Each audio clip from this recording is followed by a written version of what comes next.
guys, today I will be sharing how to make glutinous rice with brown sugar custard. This is 1.5 cups of glutinous rice that I soaked in water for 3 to 4 hours.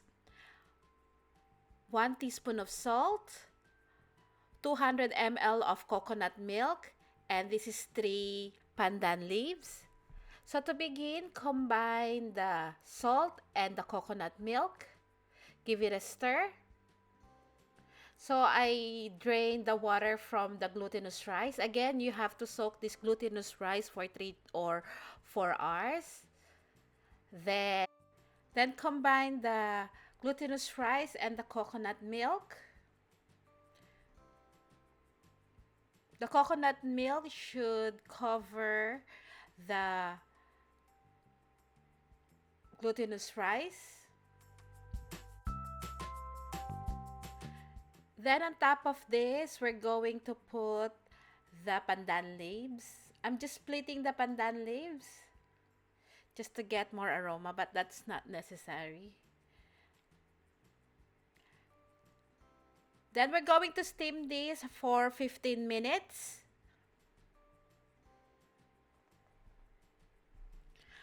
After 15 minutes, we're going to mix. I don't know if it's the right term, but basically we're just fluffing up the glutinous rice. And then we're going to steam this again for another 15 minutes. So all in all, we cook the glutinous rice for 30 minutes or until the glutinous rice is cooked. Meanwhile, while the glutinous rice is steaming, prepare another pan, spray it or brush it with vegetable oil, put parchment paper on the bottom or banana leaves. After 15 minutes, the glutinous rice is fully cooked. We're going to remove the pandan leaves.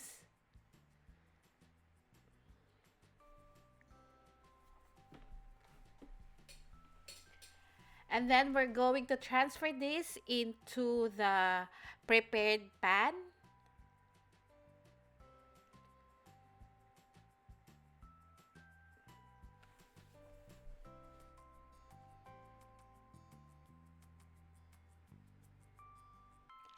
And now we're going to compress the glutinous rice.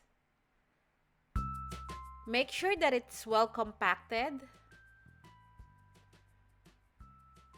and equally distributed.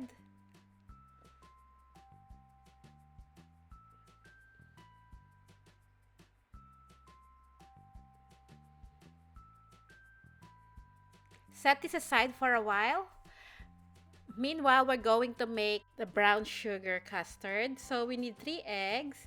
This is 2.5 tablespoons of plain flour, 2.5 tablespoons of corn flour or cornstarch, 200 ml of coconut milk, 3/4 cup of packed brown sugar, 1 teaspoon of vanilla, and 200 ml of water. To begin, in a pot, combine the water and the sugar. We're going to heat the water so the brown sugar will fully melt. If you want, you can just use hot water to do this process. And all the sugar is now dissolved. I'm going to add the coconut milk to cool down the brown sugar water mixture.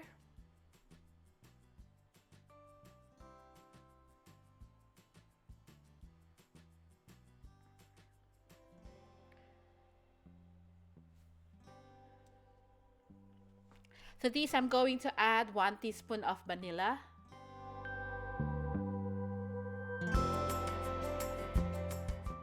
Add the 2.5 tablespoons of corn flour or cornstarch.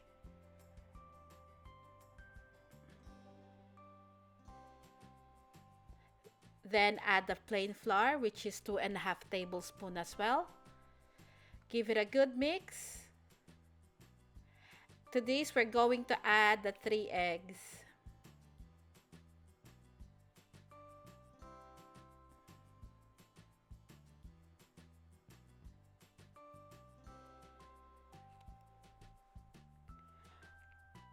At this point, we're going to sift this or strain this just to make sure that there's no lumps of corn flour and plain flour.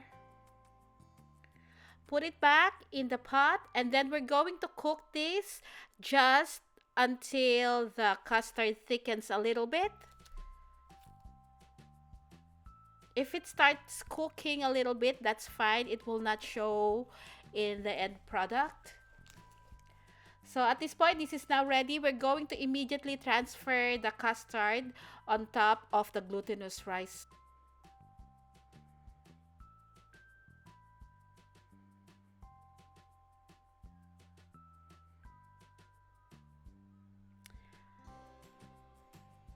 Using a barbecue skewer or toothpick, just pop the bubbles that you can see on the surface. Then cover this with foil, and we're going to steam this for about 30 minutes using low heat. After 30 minutes, remove the foil, and then we're going to steam this for another 12 to 15 minutes. Make sure that you cover the lid with tea towel or cloth. Again, 12 to 15 minutes. After 12 to 15 minutes, the glutinous rice brown sugar custard is done. Let it cool down completely before unmolding it. So this cake has cooled down, so we're ready to remove this from the pan. This is how you remove it.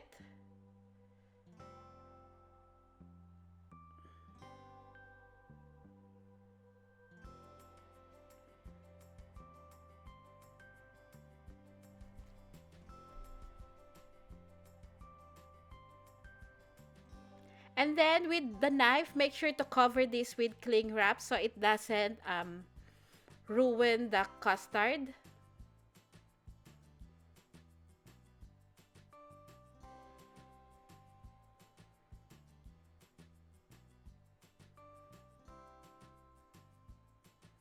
So it depends on you how big or what shape you want to cut the glutinous rice brown sugar custard.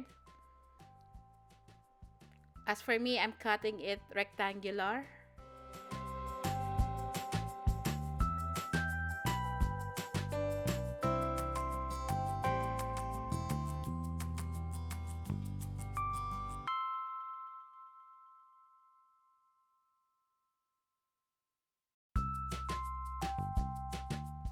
So continue doing this until you finish cutting all the cake.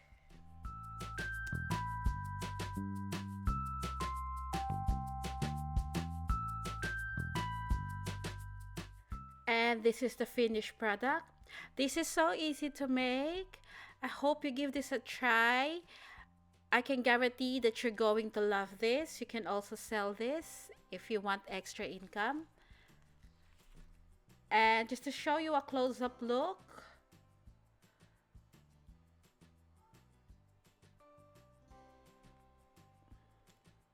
please let me know if you want me to make different flavors of this. I already made the pandan custard glutinous rice. Thank you so much for watching, and I hope you do like and subscribe. Bye!